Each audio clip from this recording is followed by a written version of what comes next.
सुनवाई के दौरान पहले कोई कमी पूर्ति थी, उसको आज पूर्ण करने के बाद में कोर्ट द्वारा तीनों विभागों को नोटिस जारी किए गए हैं, जिसकी आगामी तारीख दी गई है। जिसमें नोटिस मिलने के बाद में उनके द्वारा जो साफ सफाई है या फिर उनका जो कथन है उसको कोर्ट द्वारा सुना जाएगा।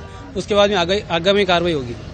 माननीय न्यायालय ने आज वादी विष्णु गुप्ता जी से ये कहा, बोले कि ये जो आप वाद लेके आए हैं इसमें आप किस जो इसमें वादी संख्या 1 के तहत आप बता रहे हैं कि यहाँ भगवान महादेव मंदिर को आपने वादी बनाया है, तो किस आधार पर बनाया? तो वादी विष्णु गुप्ता की ओर से ये कथन रखा गया कि कानून की दृष्टि से भगवान जो हैं वो अपना प्रतिनिधित्व नहीं कर सकते हैं, वो कानून की दृष्टि से नाबालिग हैं, तो उनके भगत के तौर पर विष्णु गुप्ता वादी संख्या 2 वो अपना प्रतिनिधित्व करेंगे।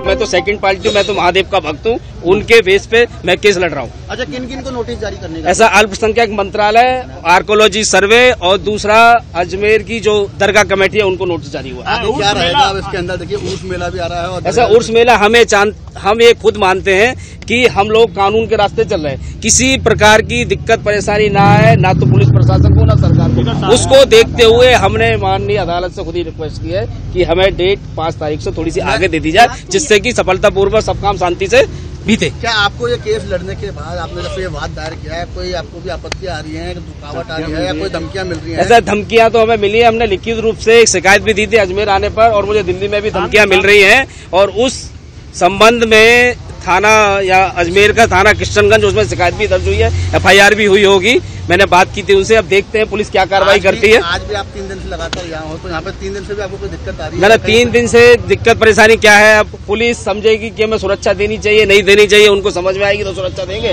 नहीं देना चाहेंगे तो हम पुलिस से सुरक्षा नहीं मांगते। हम सक्षम है, हमारे ऊपर महादेव का हाथ है और हम ये काम दिल्ली से आगे करना और आगे भी लड़ते रहेंगे। विष्णु गुप्ता जी, खाली यही अजमेर दरगाह ही नहीं, इससे पहले भी आपने और भी कई जगह मामले में आपका नाम है, आप वादी हैं, और कौन कौन से मामले? ऐसा है, मथुरा में जो ईदगाह का सर्वे का आदेश हुआ था वो मेरी पटिशन पे हुआ था, ज्ञान वापी में भी एक पटिशन मेरी है, और हम लोग सुप्रीम कोर्ट, हाई कोर्ट में भी हमने कई धर्म के लिए राष्ट्र के लिए PIL हमारी चलती रहती है। अब आगे क्या रहेगा? अब आगे रहेगा जो नोटिस है, नोटिस जाएंगे, नोटिस के बाद जो भी डेट मिलेगी उस डेट पर जो दूसरा पक्ष है वो भी आएगा, हमारे भी वकील आएंगे, जो भी आगे की कार्रवाई होगी हम वहाँ सर्वे की मांग रखेंगे।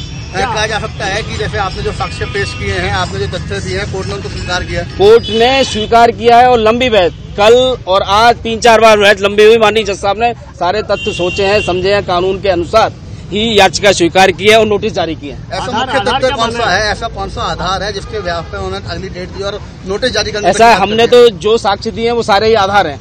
अब माननीय जज साहब ने हमारे सारे आधार माने, कोई एक आधार माना है, लेकिन हमने जितने भी साक्ष्य दिए हैं वो कानून के अनुसार दिए हैं, सभी साक्ष्य मान्य हैं और उन्होंने माने हैं, यानी कानून सम्मत है तो माने हैं, तो इसीलिए याचिका स्वीकार की है और माननीय जज साहब ने जो सभी पक्षों को नोटिस जारी किया।